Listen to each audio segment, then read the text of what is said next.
Yeah, I just wanted to take this time real quick to build on a subject that I think a lot of brothers and sisters that understand the way that we live in our culture and the way that we do things and the way that we operate and function.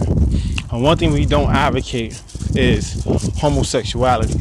And I know sometimes that could be a real touchy subject with a lot of people because they feel like that's being discriminatory, that's being biased, or that's being, you're being standoffish with people. However, one thing that we advocate in the Nation of God's Nurse is man, woman, and child. You feel what I'm saying? Knowledge, wisdom, and understanding.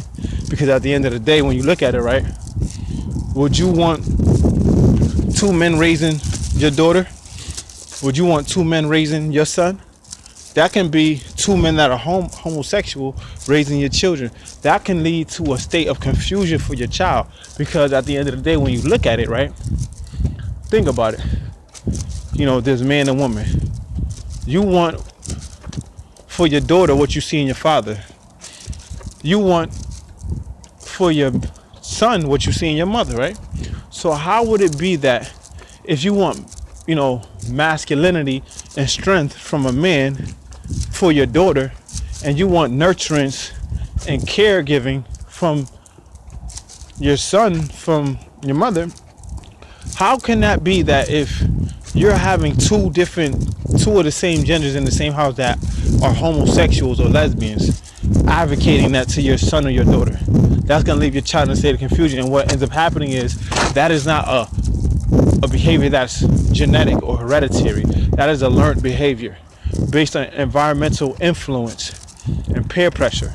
Because sometimes, you could be in a situation where a motherfucker might have to be raised by a woman, or a daughter might have to be raised by her father or a father figure. So what you want is you want them to still carry on their genetic biological makeup. In other words, you want them to still be a boy growing up into a man. You want a girl growing up into a woman. You don't want a girl growing up into a woman and acting like a man. You don't want a boy growing up into a man acting like a woman. You don't want that because, like I said, that's a state of confusion. That's not right and exact. And we don't advocate that. So at the end of the day, like I said, you want to be able to teach your child the right way.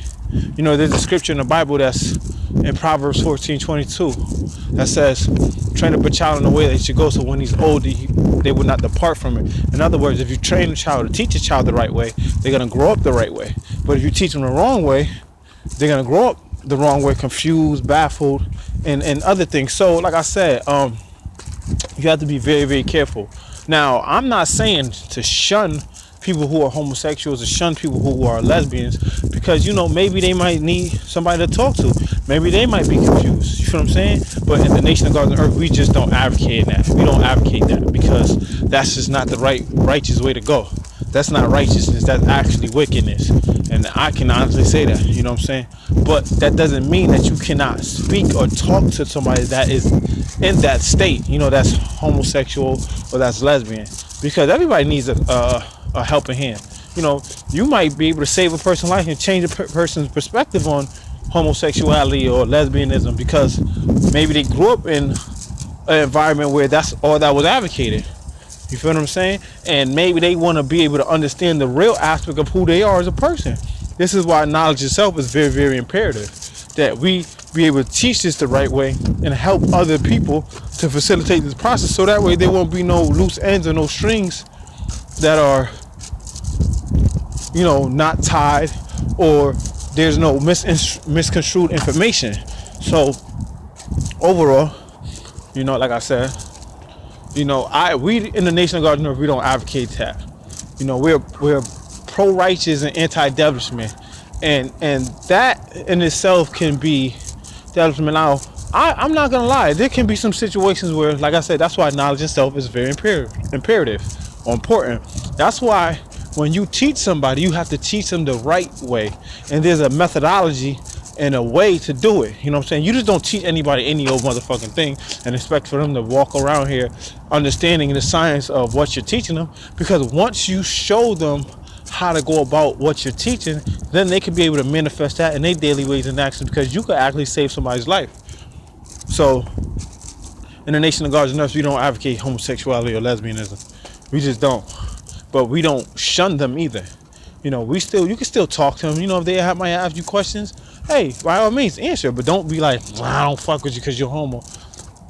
Everybody has their way of life. Everybody has their way of dealing with things. You know what I'm saying? Maybe, like I said from before, maybe they grew up in a homosexual home. Maybe they grew up in a home full of women and lesbians. And you know what I'm saying? And sometimes you could tell by the ways and actions and the way that some people gravitate towards a certain thing. You know what I mean? So you have to be very careful when it comes to certain situations and circumstances. You can't just expect somebody to be a certain way, because everybody's unique in their own way and everybody deserves a chance to be heard. So overall, just give people a shot. You know, even if a homosexual or lesbian come up to you and ask you, hey, what is that you represent? Tell them, let them know, because you know what? It might come to a point that they might be interested in one day, and it actually might change their life. They might stay away from that. You know what I'm saying? So you got to be very careful. You got to be very, very sometimes humble and passive when it comes to this, because especially dealing with the homosexuality and the lesbianism, you have to be very, very careful, because some people might be sensitive in that area, and there's some things that might cause the person to deviate that way. You know, there might have been situations where a person might have got raped or molested, or they might have went to jail and got raped or molested, or you never know. So like I said, you have to be very, very careful, you know, especially when it comes to those subjects, because those are really touchy subjects, and a motherfucker could really call you a piece of shit and disrespect you if you disrespect them on that level. You know what I'm saying? You don't know what a person's going through. You don't know what type of history of Quran that person might have had in life and through life experiences that might have brought them to that point in their life. So like I said, and I'm emphasizing this once again, you have to be very careful on that subject, because you never know what a person went through, or never know what a person is going through. So if a person does decide to ask you a question that is homosexual or lesbian, don't shy away. You know what I'm saying? Don't be all aggressive with them, because you don't know. They might actually be reaching out to you for help and saying, yo, listen, man, I'm just trying to get away from this, man. There's a lot of things that took place in my life. I just need you to help guide me in the right direction in order for me to make the right decisions in my life. And you never know. You know, that's why we say each one teach one in order to reach one. Because one day when a person is in that mind state, decides to change that thought and move a muscle, they might come up to you and say thank you. And that might be the greatest gift that you ever gave somebody, is a helping hand. Like I said, help those that want to help themselves. Peace.